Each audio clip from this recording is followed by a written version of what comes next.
Michael Brown, President of the School for Advanced Research in Santa Fe, New Mexico. It's my great pleasure to welcome you to our fourth Creative Thought Forum event as part of our 2022 series, Seeking Justice Toward a More Equitable America. Founded in 1907, SAR advances a richer understanding of human experience through a unique combination of creative practice and scholarly research in Native American arts, anthropology, and related disciplines. The Seeking Justice series explores themes of social justice examined from multiple perspectives. Today's event is titled Climate Change and Environmental Justice. This event in particular is supported by Patricia Foshi for the Stewart Hall Charitable Fund. Other Creative Thought Forum series sponsors include the National Endowment for the Humanities. NEH has asked us to say any views, findings, conclusions, or recommendations expressed in this event do not necessarily represent those of the National Endowment for the Humanities. I'd also like to acknowledge the Pellohema Foundation, Thornburg Investment Management, the Luke and Betty Vortman Endowment Fund, the Flora Crichton Lecture Fund, and members of the School for Advanced Research's Founders Society. Events like this are made possible by the generous support of our donors and members. If you'd like more information about becoming an SAR member, please visit our website at members.sarsf.org. Special thanks to those of you who've contributed when you registered for this event, which is free and open to the public. A brief comment about format. Our moderator, who I'll introduce in a moment, will introduce the two presenters who will speak individually and then undertake a discussion. At about the 45-minute mark, we'll take questions from the audience. Please remember to put your questions in the Q&A panel rather than the chat panel. The webinar is likely to close at about the 60-minute mark, depending on the number of questions that we have. We'll do the best we can to answer all of them. One final point, a follow-up discussion with Noah Long, a Santa Fe attorney who works for the National Resources Defense Council as the Western Region Director of their Climate and Clean Energy Program, will take place tomorrow, 10 a.m. Mountain Time. It actually begins at 10:30, but we have refreshments at 10 if you're coming in person at SAR in our administration building. If you'd like to participate in this discussion, either in person or via Zoom, because we'll be doing a hybrid event, please contact Amy Schiffer at SAR to register. Her contact information is available in the chat panel. It's my great pleasure to introduce Sadie Randall Phd. She will be our moderator. She's a research social scientist at Texas A&M's Urban Water Innovation and Sustainability Hub. She previously held postdoctoral fellowships at UC Berkeley and the University of Southern California.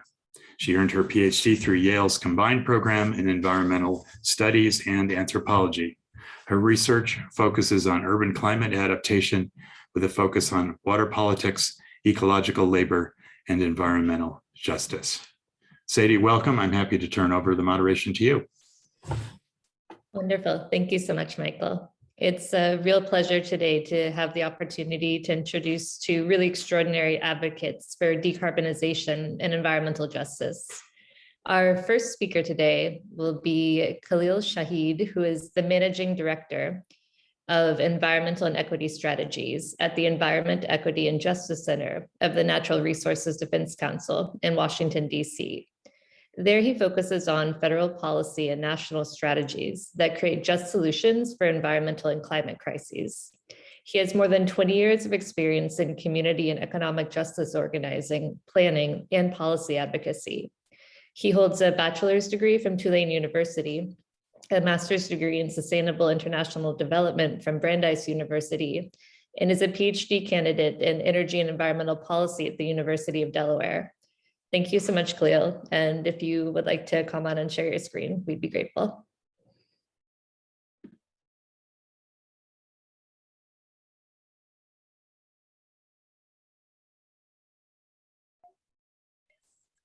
Thank you. Just give me 1 second to figure out the share. All right, thank you. again, everyone, for coming. Again, my name is Khalil Shaheed, Managing Director for Environmental and Equity Strategies with the Natural Resources Defense Council, and just looking forward to the conversation. But as we begin, we're talking about environmental and climate justice, and before we really get into the substance of that conversation, I thought it was important to really take a moment to really think about and to be a bit explicit about investigating, or at least trying to understand, what is NRDC's role in creating a more justice-oriented movement, environmental movement, climate movement, because the fact of the matter is NRDC and many of the other quote unquote big greens have not always shown up, in this space and shown up in support of justice-oriented and equity-oriented environmental and climate movements. And now we're at an inflection point where we're trying to rethink our approach to these questions, which really also involves us reconsidering, what actually is our role in this discussion, so that we do so in a way that is both respectful to the leadership that has gotten us this far and has really advanced this conversation, and at best also supportive to those leaders and to those communities, whose voices continue to be too often neglected and marginalized in some of these conversations. And so to start off, I wanted to, begin by placing NRDC in the context of this conversation. We are not an environmental justice organization. Just because we have an Environment, Equity, and Justice Center does not mean that we become an environmental justice organization.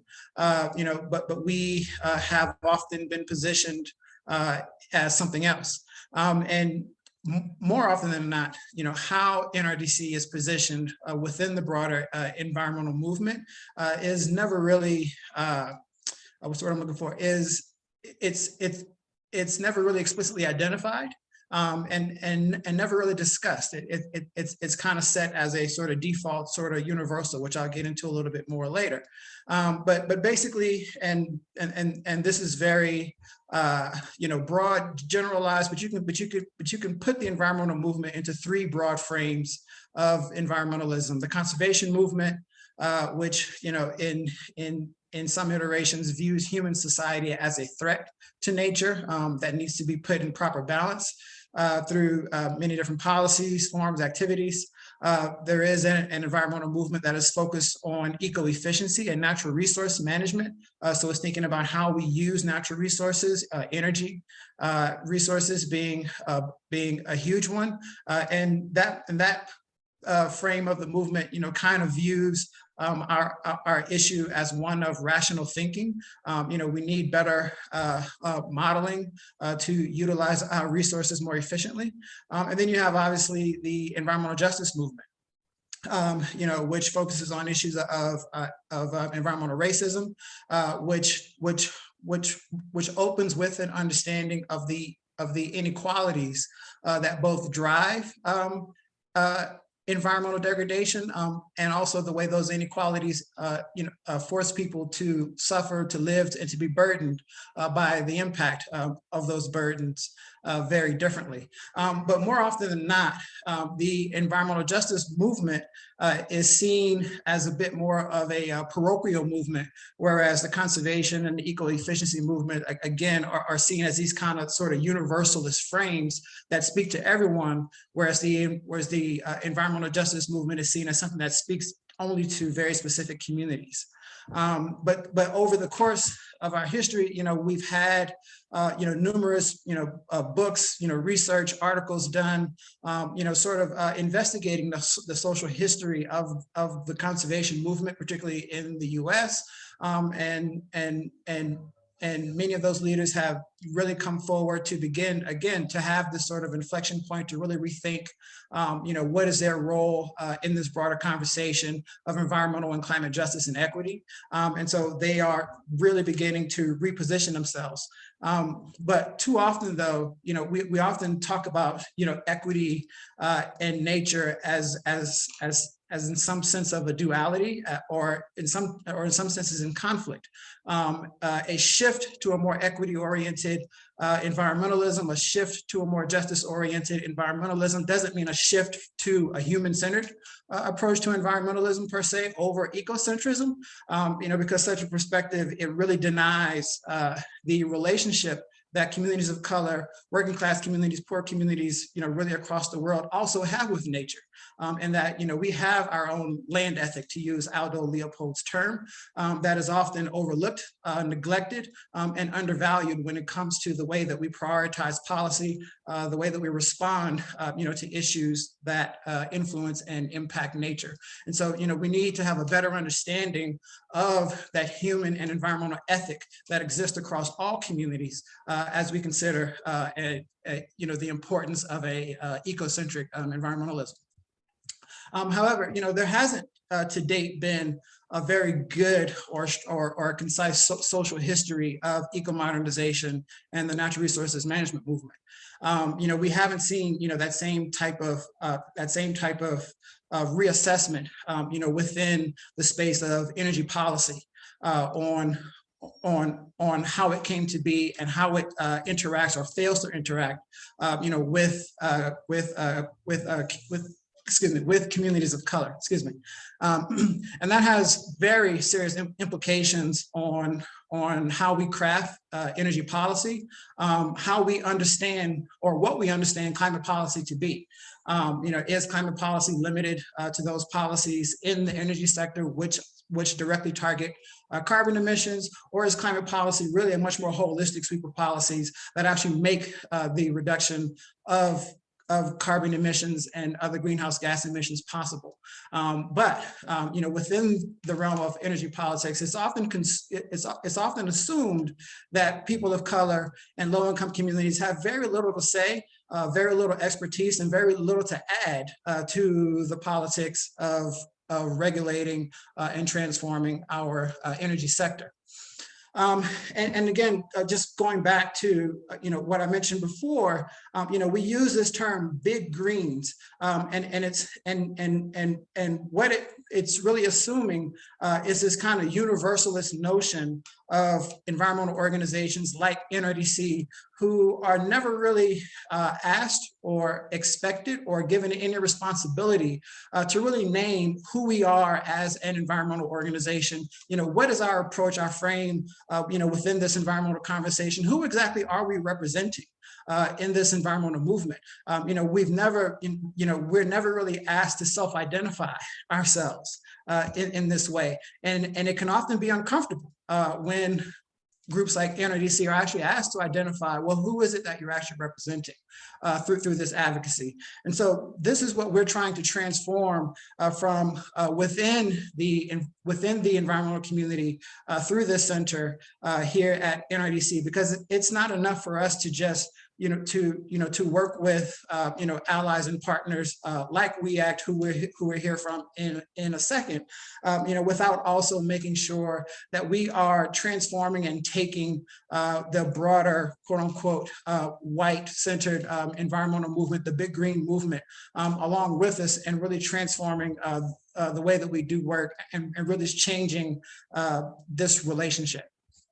And so, some practical efforts to successfully address successfully the persistent problem of environmental justice. And I'll just give you just a couple of things, that we've been working on. But first and foremost, again, when we consider the way energy and the way conservation, environmentalism is sort of given this kind of universalist frame, as if it speaks to everyone, it influences everyone. Environmental justice is also everywhere.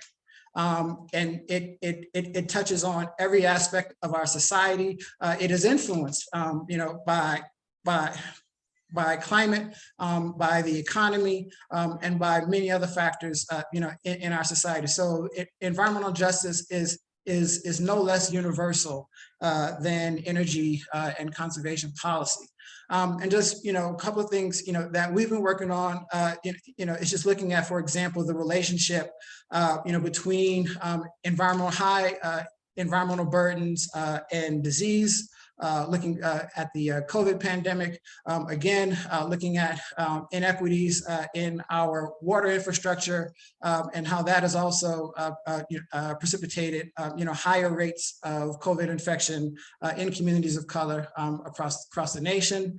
Most recently, we supported communities in the city of Chicago, in the Southeast Side, to stop a new recycling facility that was going to be brought into and expanded into an already overburdened community. It was a really long fight that culminated really just about a month ago.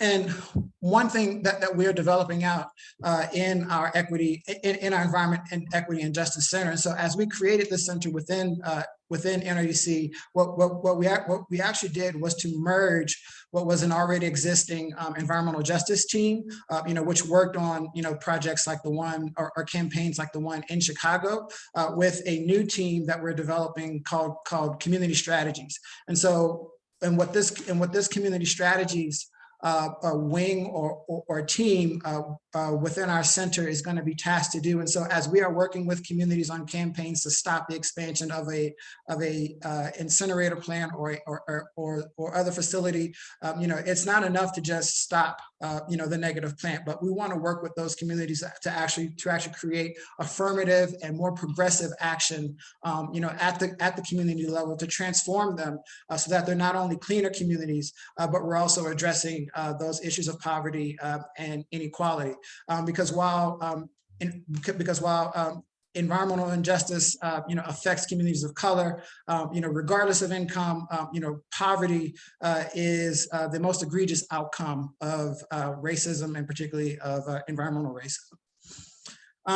And so again, what are some of the ways and some of the things that we're working on at the federal level, which is mostly where I actually work on environmental injustice. So, obviously the Justice 40 initiative is something that we are, pretty excited about. We're still trying to work with the administration, work with agencies, and work with allies and partners such as WEAC and others on the details of actually how we actually implement Justice 40 across these 7 primary sectors.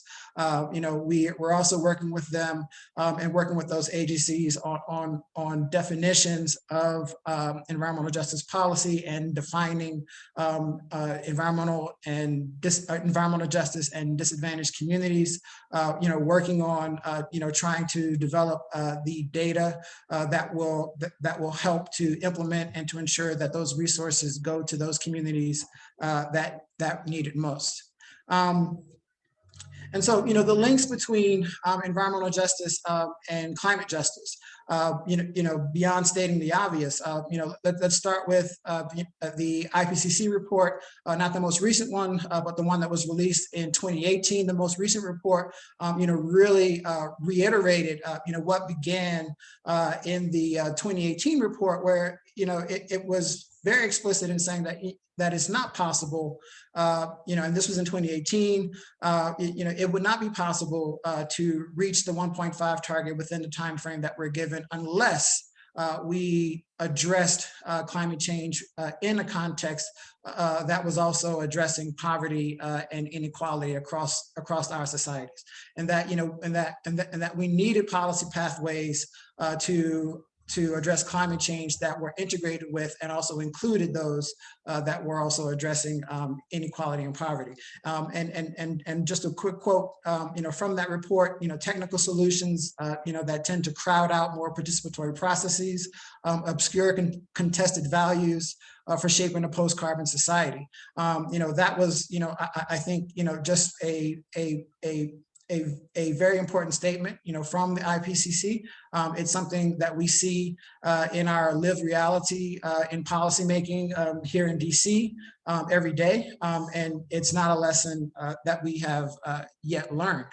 But again, when talking about the relationships between environmental injustice, environmental racism, and climate change, look no further than our history of suburban sprawl and urban development in this country. And the relationship between racism, between environmental racism, transportation policy, urban development, redlining, and climate change, just really, highlights how, we need a multi-pronged, a multifaceted approach to addressing this issue. And why, as the most recent IPCC report detailed, we're falling short of the 1.5 target, or not falling short, we're going to overshoot it. Is in large part because, we have been ineffective and unable to sufficiently address, these persistent issues of racism and inequality in this country. We've joined WEACT and other allies to create the Equitable and Just National Climate Platform, which brings environmental justice principles, the HIMS principles, and others, into a climate policy context, to really sort of set a standard for us, to reach, as we think about, our advocacy around climate policy, because it is no longer acceptable for environmental organizations to pitch and to propose climate policy that does not in some way address, the legacies of environmental racism and injustice. And what we also know, environmental injustice is global. It's not just an American problem. And we're working with our allies and partners in India and China, Latin America, as well on also, building those links and creating sound policy around these issues. But as the Equity Center in NRDC, how we address environmental and climate equity at the international level, because we're very concerned about, again, how do we responsibly show up as an organization, as an international NGO, in these discussions. As an international organization based in the US, we said our first commitment is to ensure that the US meets its commitments to the global community in a manner that's keeping with our desire for a more just and sustainable world. And what that means is it's not enough for the US to just reduce its emissions in the fastest, most efficient way possible, in a way that has adverse effects on issues of inequality and poverty in our society, because we risk exporting that model of addressing climate change to the rest of the world. And so it's important for us to establish a template and approach to climate policy here at home that can be reflective to a best practice to the rest of the global community. And that is, in spite, and again, if we go back to the IPCC reports, much of what we're asking for in the domestic level, is really not radical when it comes to climate and environmental policy, but we're really asking our domestic policy to catch up with where much of the global community's conversation is on the relationship between climate change and inequality and poverty. That really has not been absorbed fully here in our domestic discussions. And I will stop there and turn it over to Sonal, and look forward to more conversation and discussion. Thank you so much, Khalil. That was really, really brilliant. I'm going to introduce our second panelist now. Sonal Jessel is the Director of Policy at WEACT for Environmental Justice, which is an advocacy and public policy organization based in New York City and Washington, D.C. In that role, she's responsible for advancing the organization's policy agenda at the local, state, and national levels, in addition to leading their New York City policy initiatives. Prior to joining WEACT, she conducted research in energy and security, housing, and public health at Columbia University. With roots in California and Connecticut, Sonal has an MPH in population and family health from Columbia's Mailman School of Public Health and a BA in organismal biology from Pitzer College in California. Her interest is focused on the intersection of environmental and social justice, health, and policy. Thanks so much for joining us, Sonal. Thank you, and thank you for having me, and thank you to Khalil, who had a wonderful presentation that I'm excited to discuss. So my name is Sonal Jessel. I am the Director of Policy at WEACT for Environmental Justice, as was said. I oversee our city and our state policy work,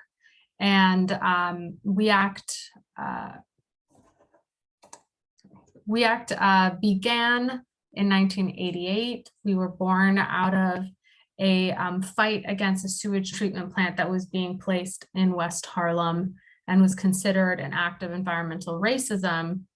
At the time in Harlem, it was and still is a predominantly Black and African American neighborhood, a formerly red line neighborhood, a neighborhood with extremely high asthma rates and other chronic health rates. And this was because of a number of environmental facilities that were placed in Harlem that altogether created what I saw Khalil had also mentioned, which is the cumulative burden, where you have a lot of different sources of environmental hazard put all in one place, and it creates this toxic soup that really hurts people's health long term. And so the sewage treatment plant was just another one of the many facilities that were cited in Harlem. And I'm seeing that I need to switch my display so you can't see what's coming up next. There we go.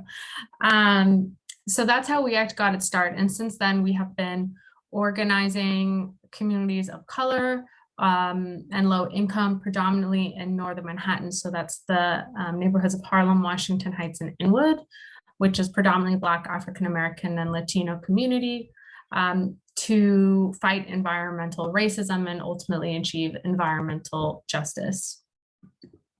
What does that mean? Environmental justice in its most simplest form is the idea that everyone deserves a safe and healthy environment to live, work, play, pray, and learn. It's the idea that that there must be fair treatment when it comes to environmental burden and benefits from the environment. And environmental racism is a term that's used in connection with environmental justice. And it's often cited as sort of that root cause of why environmental injustice exists. And that's where you see discrimination based on race. And I'll add a lot of it is also based on gender and class when it comes to environmental policy making, how laws are enforced, whose voices are heard, and what kinds of programs are created, ultimately creating a process of a systematic discrimination that in general, I consider environmental justice to be under the umbrella of social justice work that people do. So the simple connection here is that environmental racism leads to environmental health impacts, that the siting of a toxic facility like the sewage treatment plant in West Harlem leads people to have more respiratory illness, and that's what we're concerned about. Lead poisoning is another really major environmental justice issue where children of Black and African American children are exposed to more lead poisoning than any other populations. And what that leads to is a lifetime of developmental disability and lower IQ. And so that's that health impact. So a lot of times at WEACT and environmental justice movement in general, people are really concerned and focused on this idea of like, how do we build a healthy community? And for us, that means that we have a very strong focus on public health. So that's not just our immediate physical health, but that's long-term well-being, whether that be economic or social or political as well.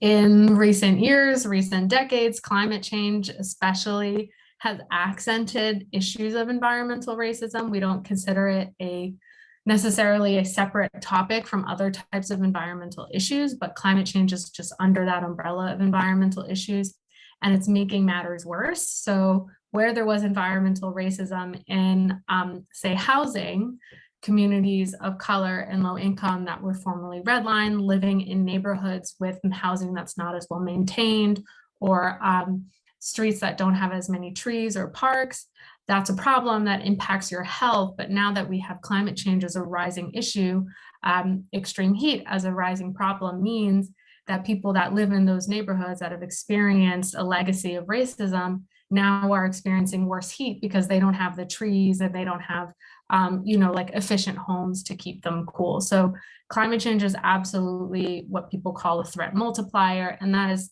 something that is very true in the environmental justice world as well. And then now in the recent years, we have COVID-19, which I consider an absolutely really pivotal factor in how people are, taking care of themselves or taking care of their community or being taken care of when it comes to environmental issues.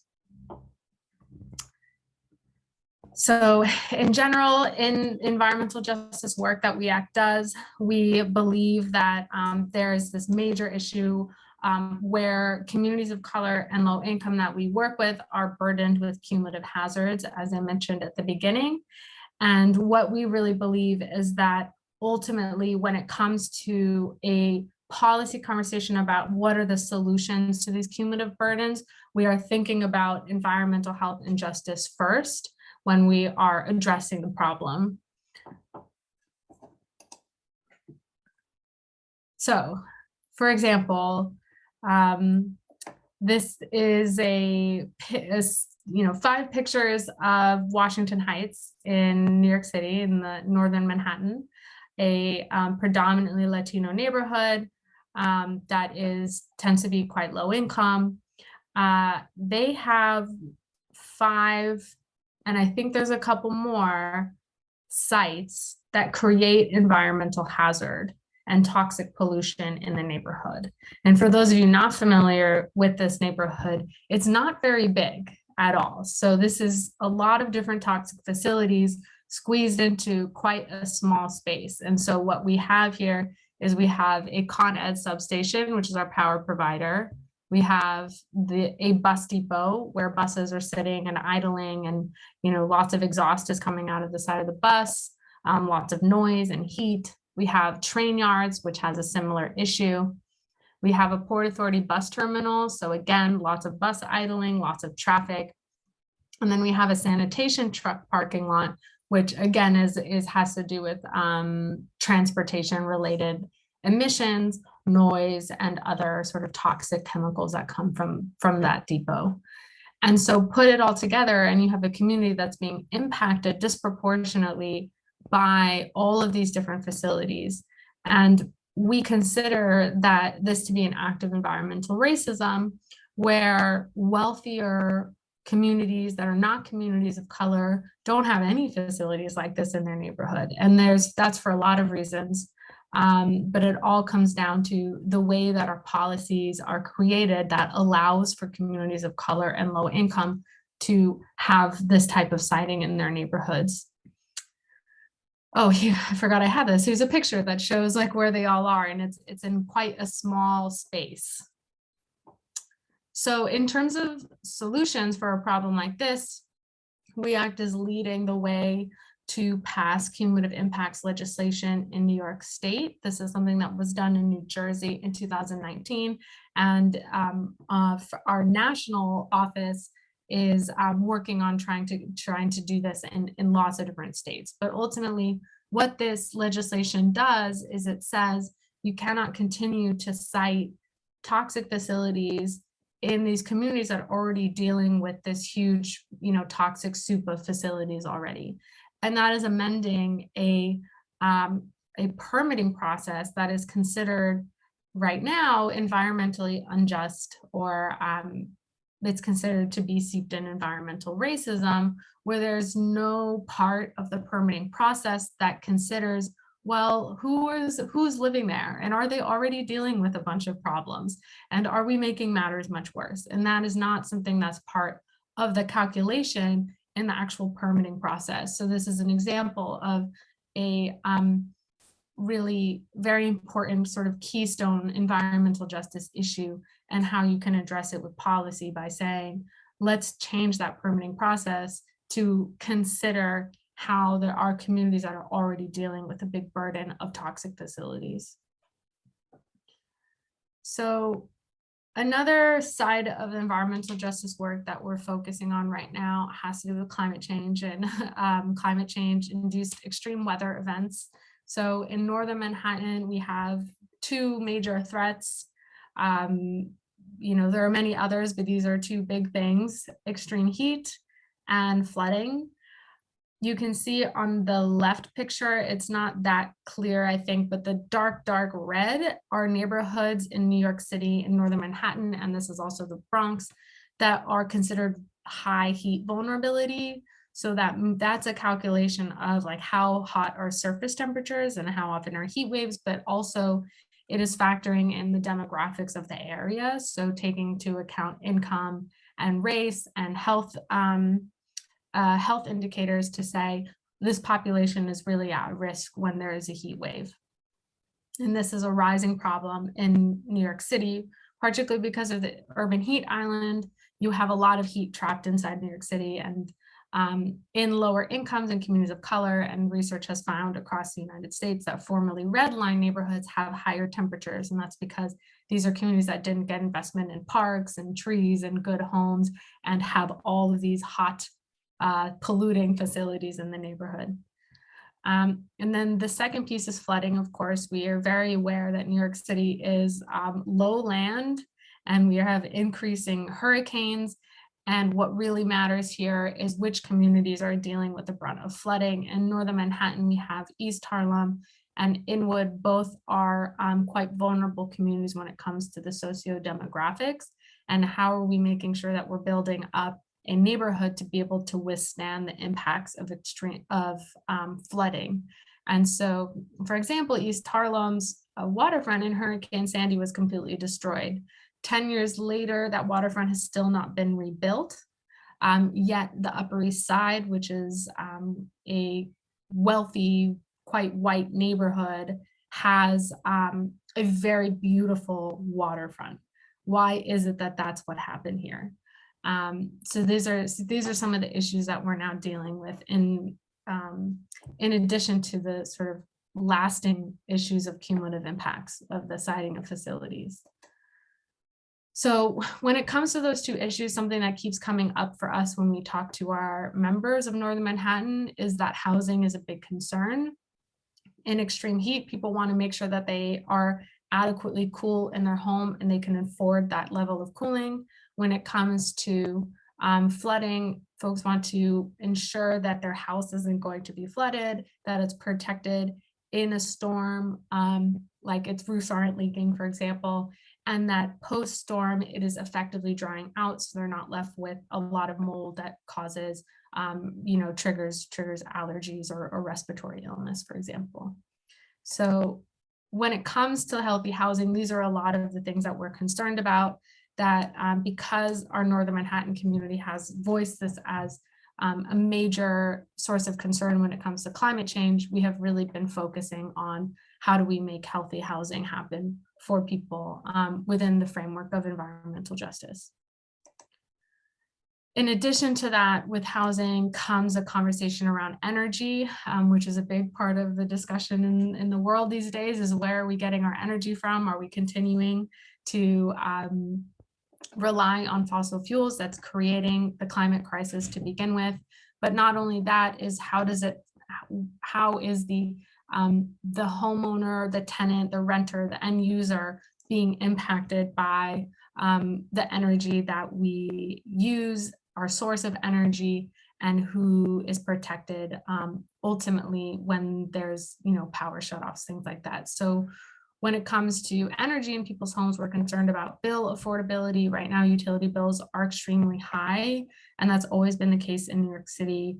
Our energy provider is really expensive, and people in New York are on average in I think $1,200 worth of utility debt currently. And then we have issues of thermal comfort. How are we making sure people have adequate heating and cooling? We have really, really cold months, and now because of climate change, we have really, really hot months, and how are people prepared for that? The next is toxic air pollutants. So how are we making sure that homes aren't emitting like SO2 if they're burning fuel oil, for example? And even recent studies finding that gas stoves emit toxic air pollutants within the first couple of minutes of the stove being turned on. That is a big concern we have. And then lastly, no fossil fuels. Ultimately, how are we making sure that where we get our energy from is renewable, is not contributing to local air pollution, and ultimately can become more affordable for people?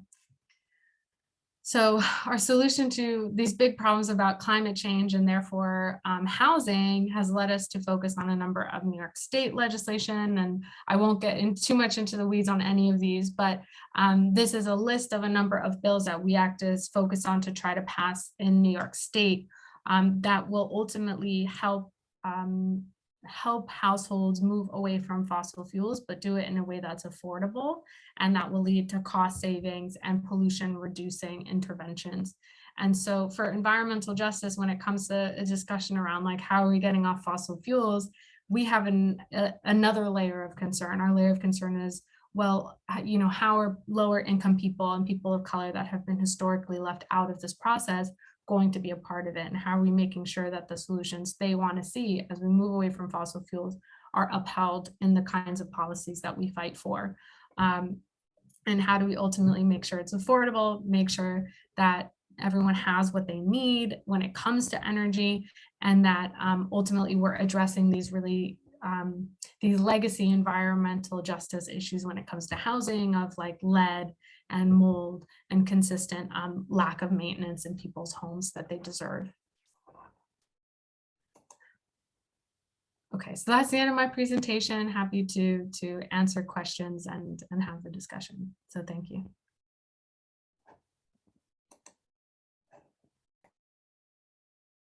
Sorry, thank you so much, Sonal. That was really wonderful. And I think now, Khalil, if you'd like to come back on, I actually have a question that I think touches on aspects of both of your presentations. Khalil, I was really struck by the point where you started speaking about how NRDC is really focused on producing these closed loop economies that are about addressing environmental justice and climate change and community development at once.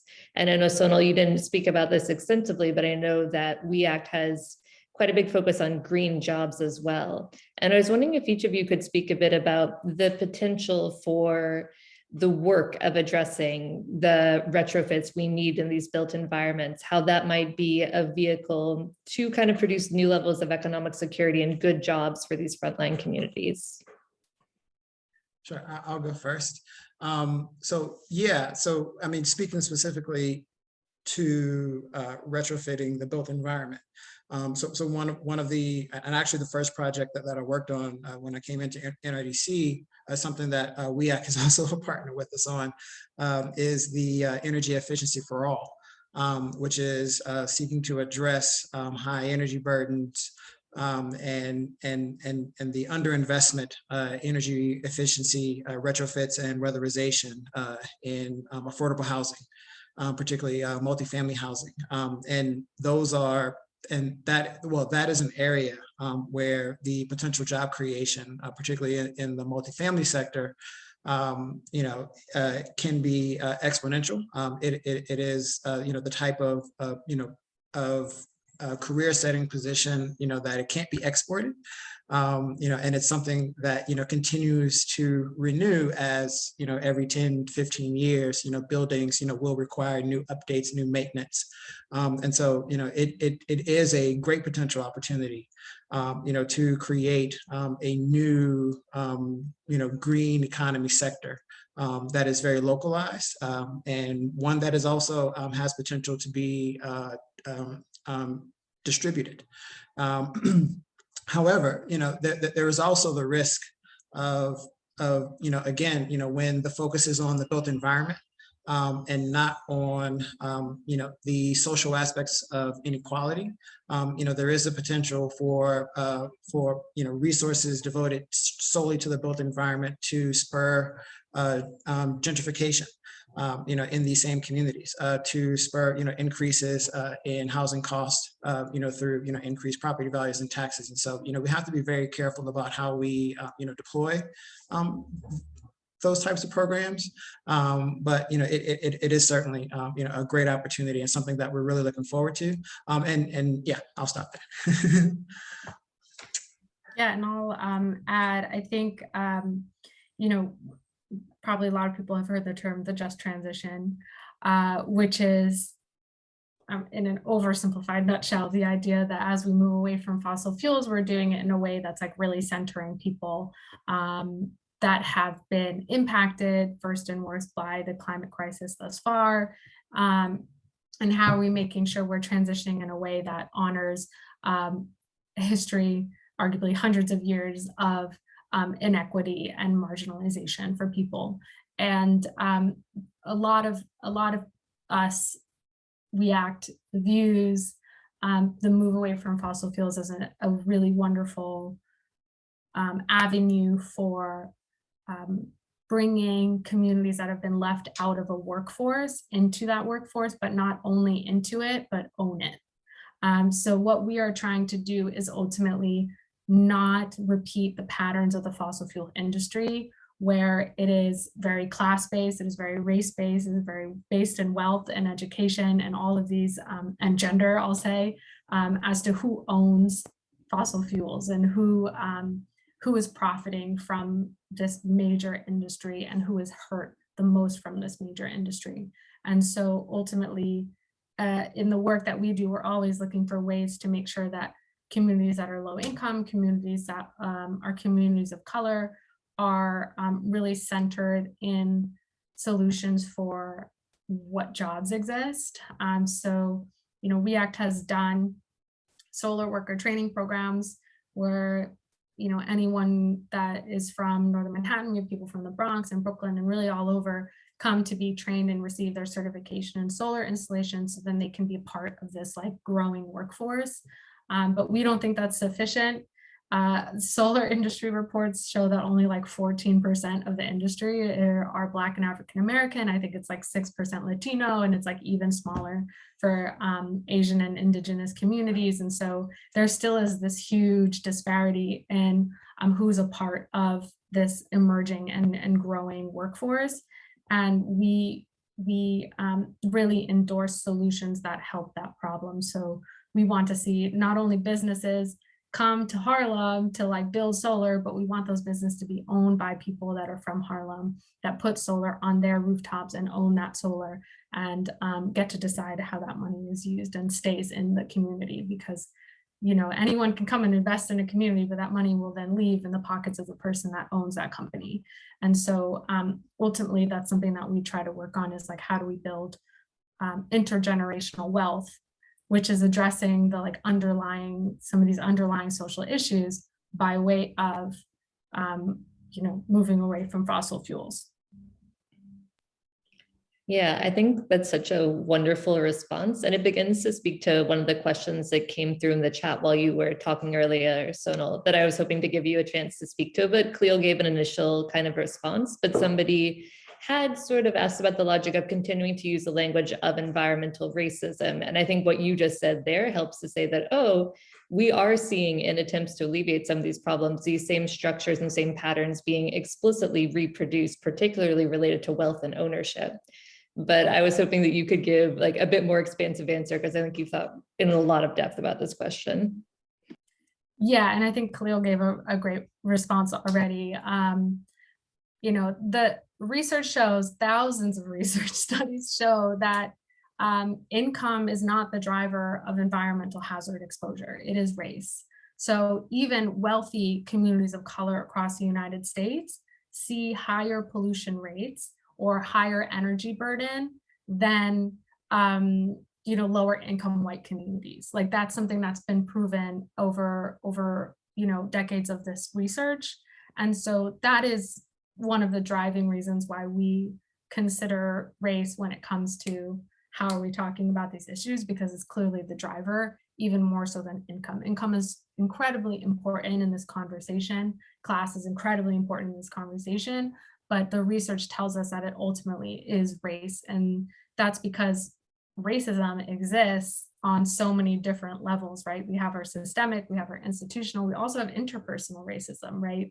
And so if in New York City, if you have people living in an apartment and a landlord, and there's something wrong with the apartment, and the landlord does hold racist values or ideals, and you have a family that is a family of color trying to get the home maintained, how do you think that's going to, roll out? So even like on that simplest level, racism is really important to consider, because we see that still it's communities of color, regardless of income, that just aren't heard when it comes to issues they're dealing with in their home or in their community, or in the way that decisions are made on a policy level.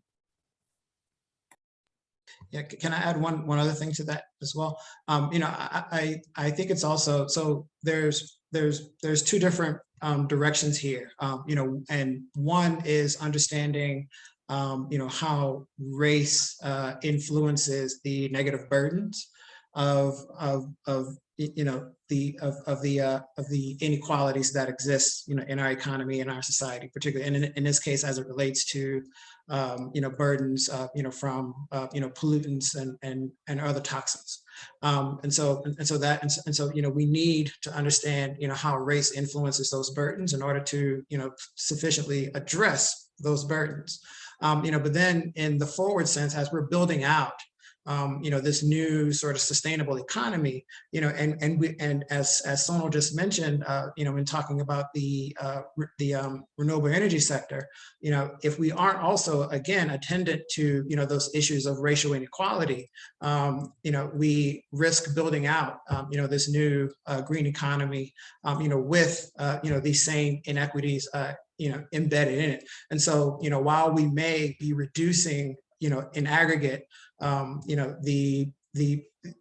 the existence, the burden of certain types of toxic pollutions from transitioning away from fossil fuels, we aren't necessarily reducing the racialized inequality that presented itself, in this old economy. And so, we don't want to, just have a clean but inequitable future. We deserve both.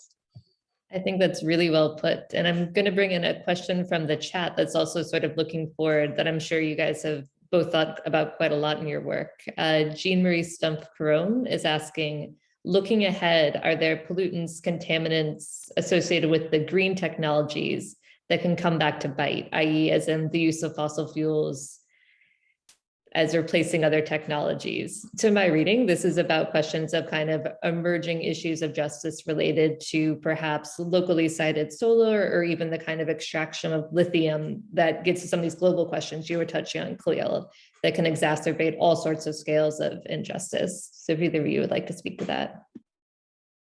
Yeah, the lithium case, was definitely my first thought. I would also add, and I'm sure again, Sonal can probably speak more to this as well.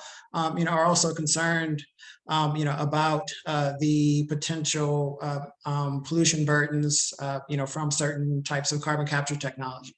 And so the actual, and so carbon capture, it's actually a chemical process. And so which can again threaten to offlet certain chemicals, even as it does a poor job of addressing some of the just basic air quality issues that many EJ communities have been fighting for, and can potentially increase that burden, both due to the increased fuel burden, but then also just because the carbon capture technology just fails to capture those specific pollutants. Yeah, and I'll also add, like, that's absolutely a really important question that points to, unfortunately, the fact that we can't just focus on fossil fuels when it comes to environmental work, because like Khalil said, there's a lot of things that we have to consider as false solutions. That's what is sort of generally the term across the advocacy space, is things like carbon capture, things like hydro, things like renewable natural gas or LNG, or all these different types of things. Like, all of those have components or toxic components to them that research shows pollute the same communities that are dealing with a higher pollution burden already. And so we don't consider those green technologies, like we don't consider those viable green technologies. We consider those to be quote unquote solutions that should not happen. And that's because they also are creating or upholding a continued pollution burden or some type of hazard burden. But then in addition to that, you know, there's a lot of other toxic chemicals that we're worried about when it comes to like environmental health generally. It's not just fossil fuels or our classic air pollution like PM 2.5, but things like PFAS, which is a, you know, better known as Teflon. It's a toxic chemical that really hurts health long-term of people, cancers, respiratory illness, neurological illness, reproductive problems. Like, you know, it runs the gamut of how it impacts people's bodies. And it's such a ubiquitous chemical. It is in water, it is in rainwater, it is in our soil, it is in our foods, it is in all of our materials in our home. You know, it's the nonstick, so it's in our cookware and our raincoats and all of these things. And apparently it's also in a lot of technology, like it's in solar panels. It's used to, I don't actually remember exactly what their use is in solar panels, but it's used in like automobiles, probably EVs. So when it comes to like considering the other hazards, there are a lot more that exist out there that need to also be considered when it comes to solutions. And that's why there's a lot of people that focus on what's called the circular economy. And that term has become quite greenwashed, but in general is this idea that, you know, we're not contributing to a toxic world, like from cradle to grave, essentially. So in the creation of it, in the use of it, in the recycling of it, for any kind of materials. And so that's a really important topic and like side of the work to be considering when it comes to creating healthy communities. Great, thank you. We're nearing the top of the hour, so I might pull a question from the chat to give you guys kind of a mini directional option as a spot to move towards wrapping up. John Arroyo is asking, are there any specific countries offering policies and strategies for climate justice that may offer lessons or hope for the US? If so, at which scales, national, regional, or city? But I would also say maybe we can add to that of any particular policies that are being taken up in the US, or even any models of organizing or working in coalition that are really inspiring you and giving you life and kind of direction in your work right now. Yeah, I don't know like one place outside the United States that I think is doing like an excellent job, but I think that there's like little things other places are doing that you can learn from. Like I know Barcelona and Paris are looked to a lot around extreme heat and different little programs that they have that is good for that, for example. So I don't know if there's like one place that I would be like, this is amazing. But you know, like Costa Rica, for example, doesn't really run on a lot of fossil fuels. We have something to learn from that, for example. So that's in terms of policies in the United States. I think the main one that I mentioned around cumulative impacts is something that's definitely emerging as like a pattern across the United States, that people are talking about that more. The idea that we're not just concerned about like one polluting facility, but we're concerned about what it means to think about them all at once. I think that's like a big emerging space. And then a constant debate around like what I mentioned, the false solutions is really happening, where we see on the federal side, on the state side, even our decision makers leaning into a lot of these kinds of solutions that in general environmental justice groups don't agree with and find that doesn't help the people that we represent and work with.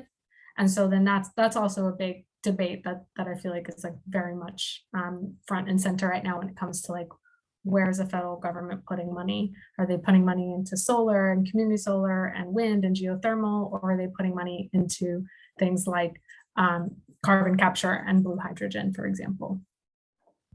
Yeah, I would say the same. I think, you know, there aren't like, you know, any one country that, you know, has sort of, you know, the totality of the package, you know, for example, you know, but I think that, you know, there are, small projects, particularly at the city scale, to address issues, say, of climate risk, adaptation, gentrification, that are happening both here domestically, but also, in Europe. We're working with partners on a project in Brazil, for example, called Sustainable Favelas, which is looking at, how do you, upgrade, low-income housing, in large metropolitan areas to address both climate risk, but also, the threat of displacement. I think that, there are, countries, obviously, within the EU that have, a very different, social policy system that are looking at, not just, again, how do we adapt the built environment, but what role does social policy play in an adaptation context? So how do we create adaptive social policy? And that's looking at things like, what is typically outside of the environmental or the climate policy toolbox. Things like, unemployment insurance, during, climate emergencies. Looking at things like the child tax credit. Looking at workforce issues, and so how can social policy help to smoothen that transition?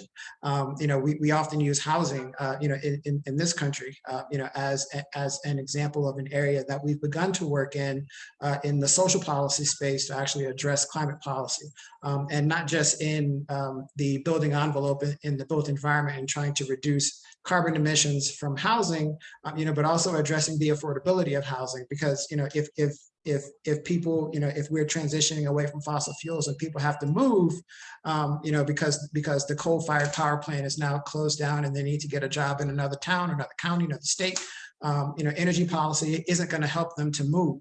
Housing policy will help them move. And so housing policy has to be, integrated into and has to really think about, how we make this transition holistically, because if we're just talking about energy without talking about these other spaces, housing, food, education, et cetera, then we're going to be missing the whole boat. And there's a lot of good examples out there for that. Yeah, I think that integrative perspective is really key in all of this work. I think Michael's on to wrap us up at this point, so I'll turn it over to him.